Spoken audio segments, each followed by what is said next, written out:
Já disseram e muitas pessoas repetiram que no amor e na guerra vale tudo.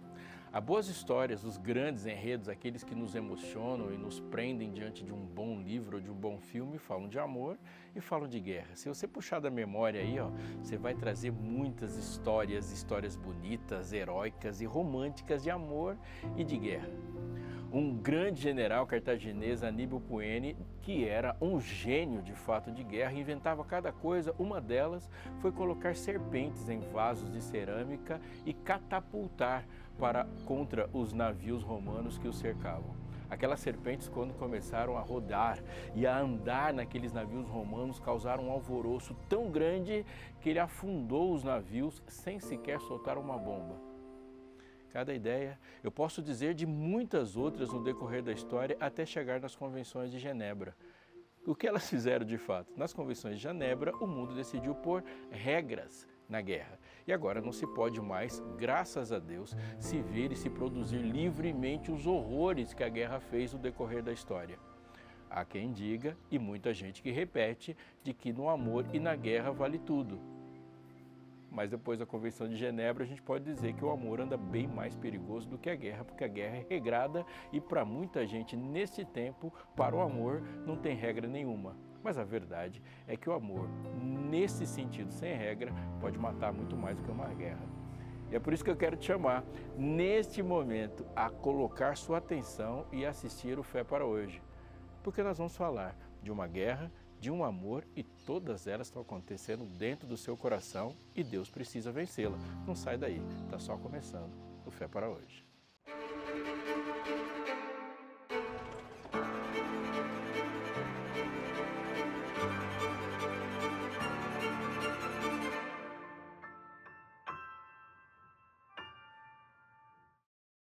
O Fé para Hoje vai ao ar durante toda semana, mas ele é inédito às segundas-feiras, às 10h30 da noite, por isso eu estou aqui para te dar as boas-vindas.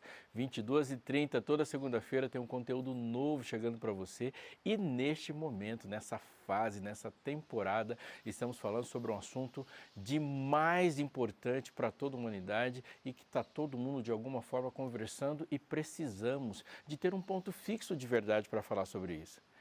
Nós estamos falando sobre sexualidade aqui no Fé para Hoje. Eu sou o pastor Robson Aleixo e aqui na Novo Tempo nós nos dedicamos a pensar e a contribuir para o desenvolvimento integral do ser humano.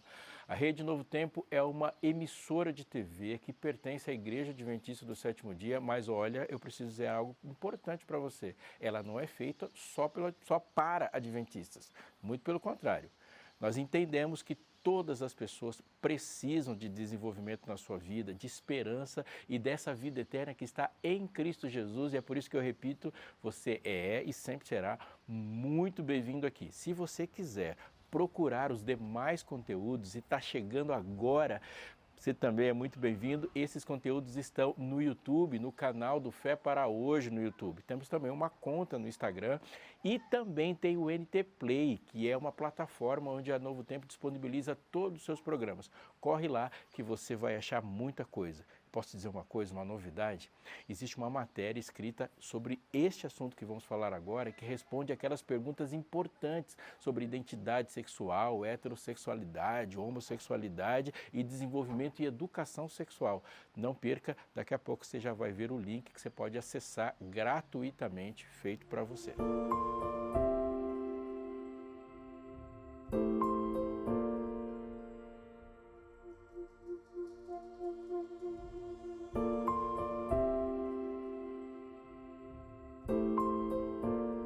Existem com certeza muitas formas de começar uma conversa sobre sexualidade humana.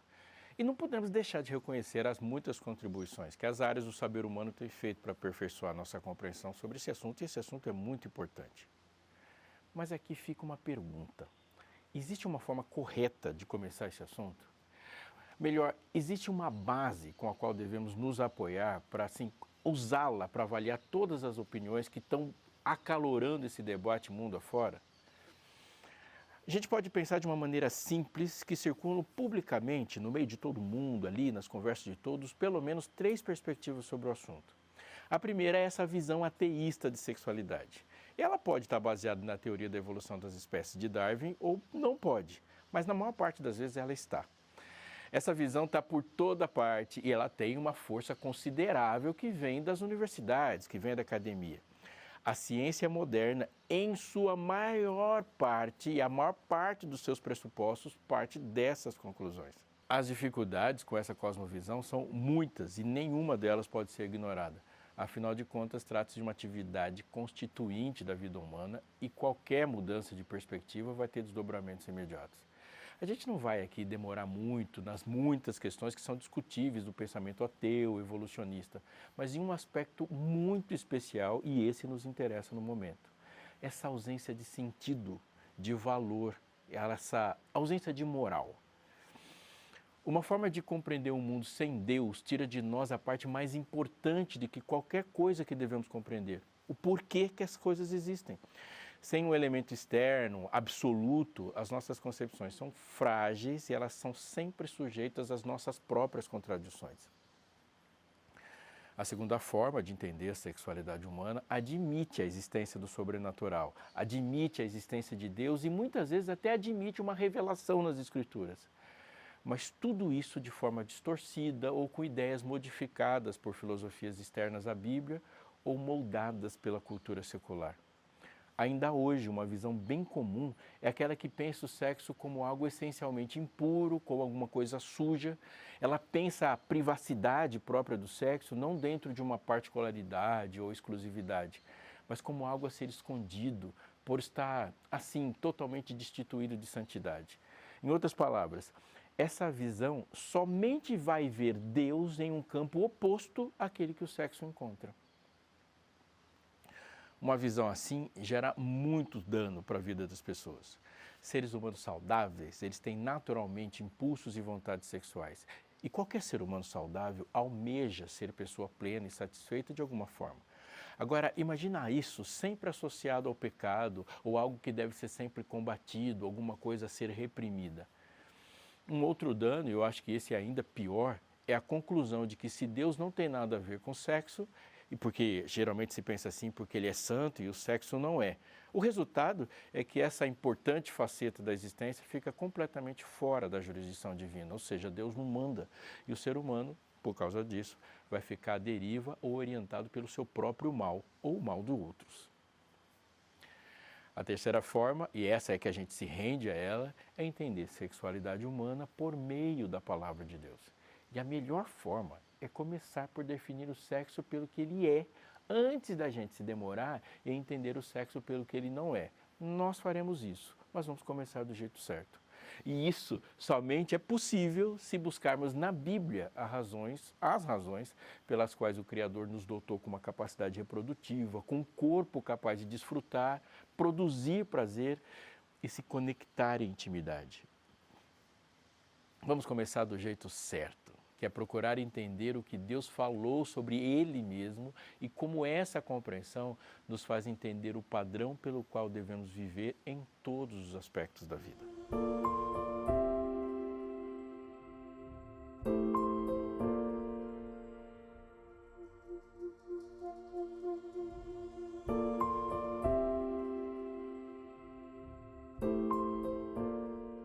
Imagine que você está em um bote salva-vidas com um amigo. Vocês estão se aproximando de uma ilha, o bote está vazando e vocês dois já podem ver a ilha. No bote há um jogo de sinalizadores, há suprimento de comida enlatada por uma semana e um garrafão com 20 litros de água. E vocês precisam jogar um desses itens ao mar se quiserem chegar até a ilha. Qual deles você decide jogar? De tudo que está no barco, quais itens são imprescindíveis para a sobrevivência? Antes da sua resposta, deixa eu te dizer algo mais. De acordo com o relatório What the Waste 2.0, publicado pelo Banco Mundial agora em 2018, não faz muito tempo, o mundo gera mais de 2 bilhões de toneladas de resíduos sólidos urbanos por ano, com uma média de mais ou menos 740 gramas de lixo por pessoa por dia. Em países de alta renda, esse número ultrapassa 2 quilos diário por pessoa. O que se espera para o futuro é ainda muito mais alarmante. Até 2050, a produção anual de lixo poderá chegar a 3,4 bilhões de toneladas. Isso impulsionado principalmente pelo crescimento urbano e, é óbvio, pelo aumento do consumo. No nosso mundo, sucesso se mede pela quantidade de coisas que alguém pode juntar em torno de si. Nas ruas, nós paramos e identificamos uma pessoa bem-sucedida pelas coisas que estão em torno dela. Carro, etiquetas das roupas, joias, relógios, assim por diante. Uma casa de sucesso é primeiramente grande e os nossos olhos não serão ocupados, orientados imediatamente para qualquer outra coisa da visão da casa, mas pelas coisas que estão lá, desde iluminação, mobília, decoração, eletrodomésticos e as demais tecnologias. Talvez o cheiro da comida chame a atenção, mas bem depois da garagem e do tamanho do aparelho de televisão. Então, a resposta prática que o mundo dá à situação do bote salva-vidas é: o que a gente joga fora? O amigo, claro. Calma aí, você pode estar pensando, eu jamais pensaria uma coisa dessa, isso é coisa de gente doente. Mas você é tão humano, tão imerso culturalmente e tão necessitado de um coração regenerado como todos os demais. Desarme, descansa, continue me ouvindo. Isso está no centro da questão sobre sexualidade humana. E quer você seja casado, solteiro, viúvo, divorciado, isso diz respeito a você. Então vamos lá. O texto bíblico diz assim: chegando um dos escribas, que ouviu a discussão entre eles e viu que Jesus tinha dado uma boa resposta, perguntou-lhe: qual é o principal de todos os mandamentos? E Jesus respondeu: o principal é: escute, ó Israel, o Senhor nosso Deus é o único Senhor. Ame o Senhor teu Deus de todo o seu coração, de toda a sua alma, de todo o seu entendimento e com toda a sua força. O segundo é: ame o seu próximo como você ama a si mesmo. Não há outro mandamento maior do que esses. Marcos 12, 28 a 31. Vamos primeiro conceituar a razão de um mandamento existir. Um mandamento não se resume a uma simples regra, mas ele não deixa de ser uma. O maior problema do pensamento dominante na época de Jesus, e não há razão para pensarmos que esse pensamento morreu, é imaginar que a vida era gerada por regras e que relacionamentos são provenientes de regras. Outro grande problema, esse bem evidente no nosso tempo, é imaginar que a vida pode sobreviver sem as regras. Escute, o amor de Deus produz a vida. Os mandamentos de Deus regulamentam e protegem a vida. E protegem como?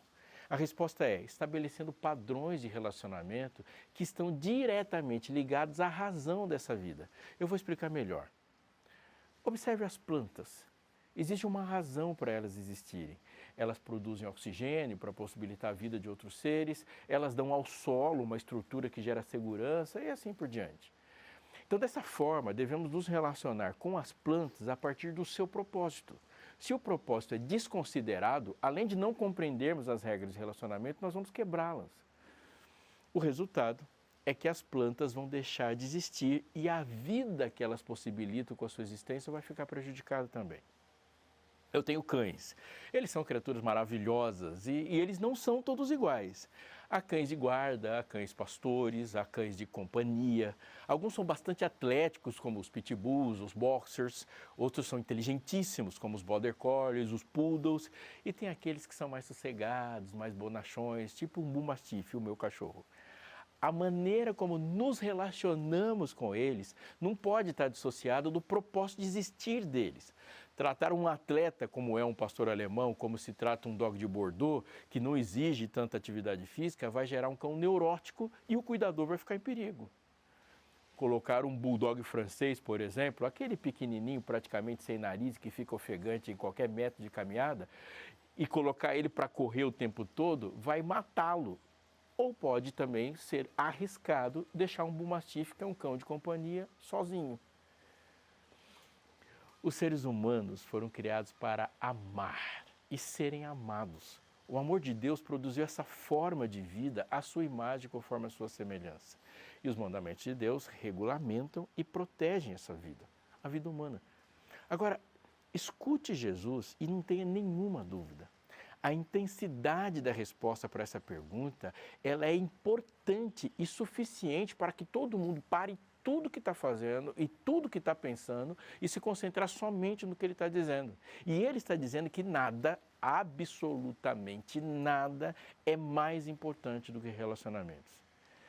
É claro, podemos sim pensar que é impossível não nos relacionarmos. Estamos nos relacionando com tudo e o tempo todo, mas volte a ouvi-lo. Amar a Deus com absoluta prioridade e amar ao próximo é o sentido de tudo que foi dito por todos os profetas inspirados por Deus. Deus e o próximo. Essas categorias de relacionamentos se unem em sabermos que são pessoas inteligentes e afetáveis. A compreensão desses elementos nos fará também compreender ainda mais sobre a sexualidade humana. Mas vamos falar um pouco mais sobre amor.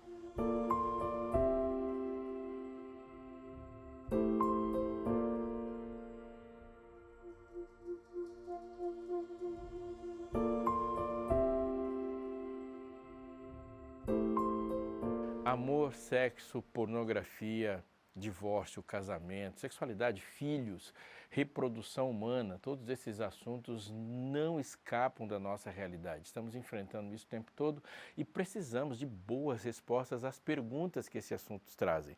Não é de hoje, nós estamos falando bastante sobre isso em mídias, nas ruas, há grandes movimentos e quer você seja uma pessoa que frequenta uma igreja ou não, não tem como. Esse é o assunto do momento, afinal de contas, nós estamos falando de uma relação humana intensa e de família.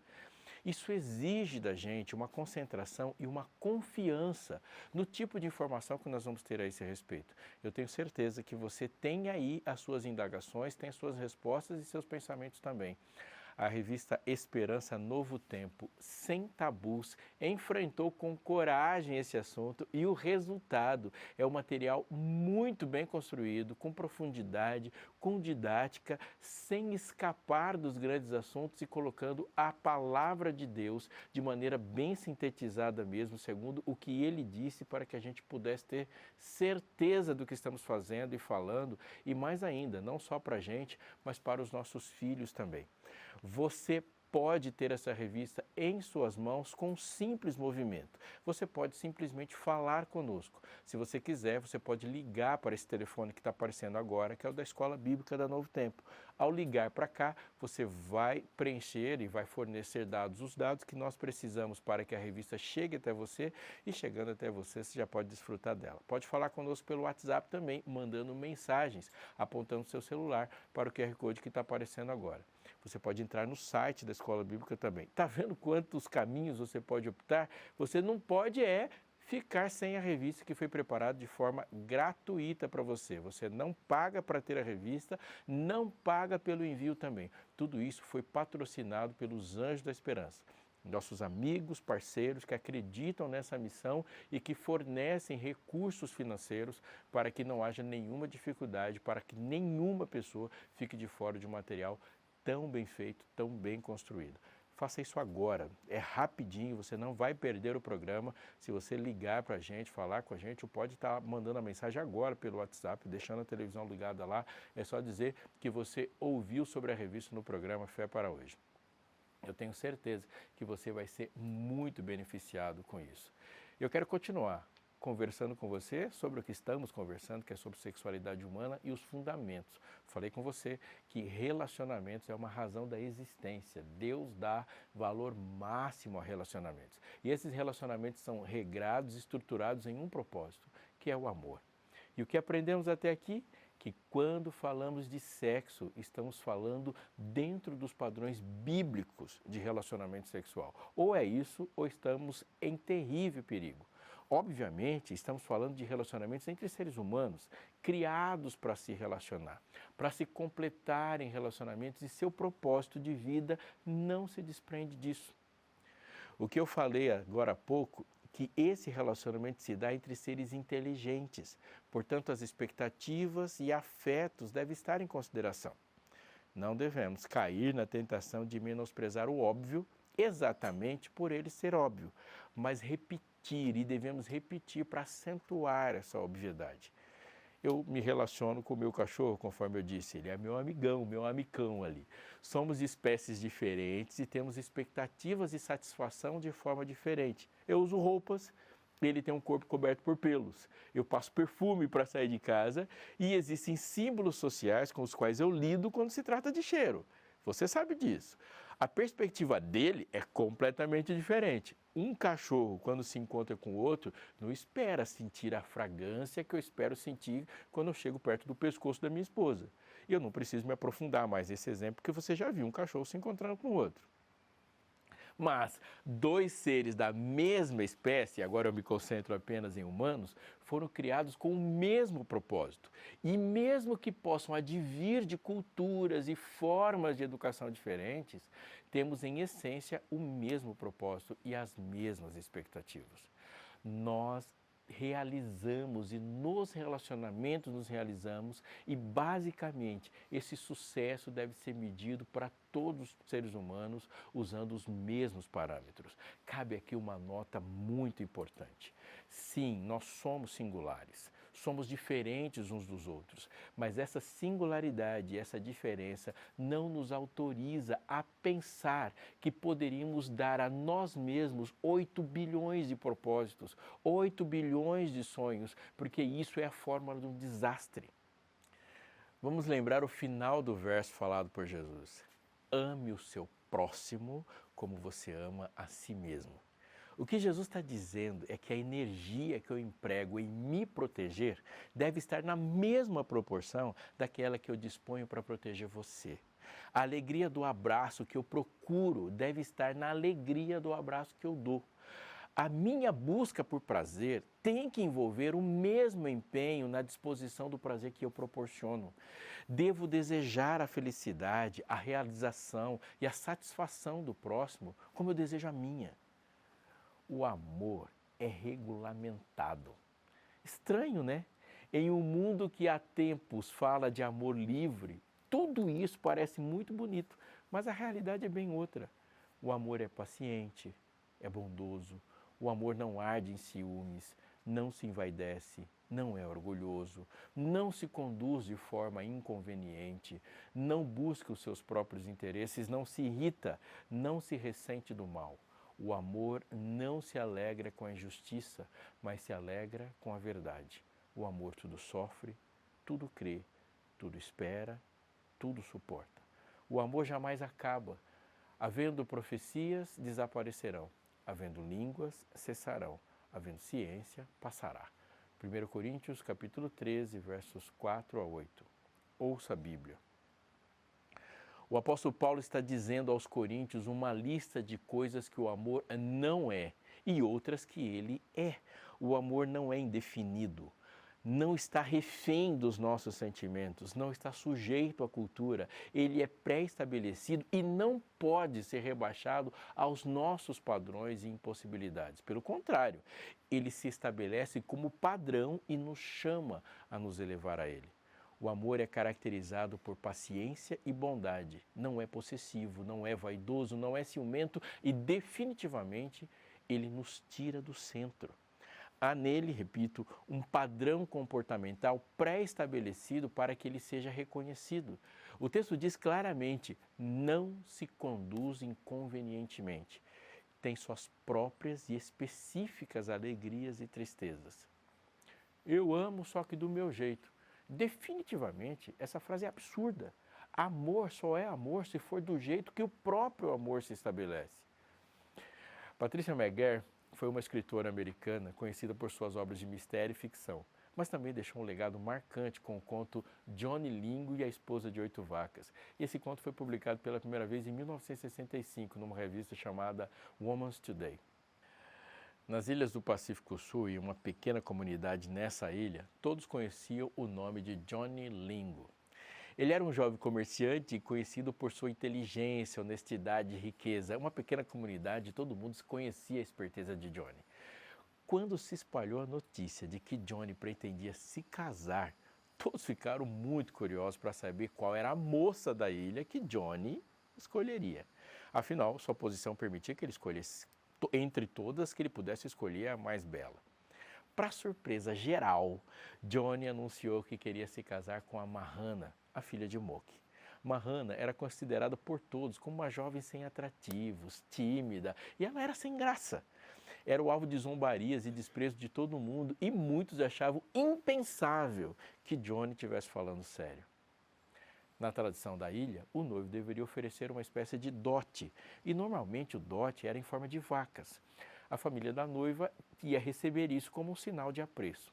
E geralmente as moças mais belas recebiam 3, 4 ou no máximo 5 vacas. No caso de Mahana, muitos comentavam que seria sorte se Moki recebesse uma vaca por ela. Mas o contrário aconteceu. No dia da negociação, Johnny surpreendeu a todos. Ele ofereceu 8 vacas por Mahana. A notícia correu como um fogo pela vila. Muitos acharam que Johnny havia se enganado ou que havia enlouquecido, mas Johnny sabia exatamente o que estava fazendo. Com o passar do tempo, Mahana passou por uma transformação radical, notável, não tinha como esconder o que aconteceu com aquela mulher. Ela se tornou uma mulher confiante, graciosa e ela tinha uma beleza que impressionava a todos. A sua postura mudou, seu olhar era firme, era sereno, era altivo, o seu sorriso irradiava segurança. Aqueles que a haviam desprezado mal podiam acreditar que era a mesma mulher. Quando questionado sobre o motivo de ter pago 8 vacas, Johnny explicou calmamente que o que ele queria era que Mahana soubesse o quanto ela valia aos olhos dele. Ele poderia ter negociado por menos, mas não queria que ela pensasse nem por um instante que ela valia pouco. Ao tratá-la como alguém de grande valor, ela passou a enxergar a si mesma dessa forma. A frase de Johnny foi: eu queria uma esposa que valesse 8 vacas. Quando encontrei a minha, dei 8 vacas por ela. A história de Johnny Lingo é sobre o valor das pessoas. Sim, e é verdade. Podemos e devemos falar muito sobre sexualidade e como cristãos devem vivê-la, sobre valores e impactos sociais. Podemos e devemos falar sobre moral sexual, mas não antes de refletirmos sobre quem nós somos, por que existimos e o que de fato dá sentido à nossa vida. Deus não separou e não permitiu que separássemos sexo de amor. E não separou atos sexuais de relacionamentos amorosos e sexuais. Quando Deus regulamentou, regrou, normatizou, Ele nos protegeu de nós mesmos e nos protegeu também de todas as formas destrutivas que nos assediavam e que até hoje nos assediam. O amor tem regras, mas ele em essência é uma regra. E a primeira delas é sobre o valor que deve ser considerado quando nos aproximamos uns dos outros. Nós podemos facilmente diminuir o valor das pessoas quando as nossas necessidades estão clamando por prioridade na lista. Nossa solidão é importante, muito importante, porém não é suficiente para determinar o valor de alguém. Ninguém absolutamente pode ser categorizado como algo reduzido a um agente para o fim da solidão. Nossas necessidades de afeto, carinho, toque e prazer são importantes, mas não podem definir alguém e dar-lhes exclusivamente um propósito que se resume à minha necessidade. As pessoas têm valor pelo que elas são e pelo que o Criador designou para a sua existência. Pensar em sexualidade é pensar em humanidade. Pensar em humanidade deve necessariamente estar restrita ao que o Criador fez para essa humanidade. Somos frutos criados de um Deus de amor para amar.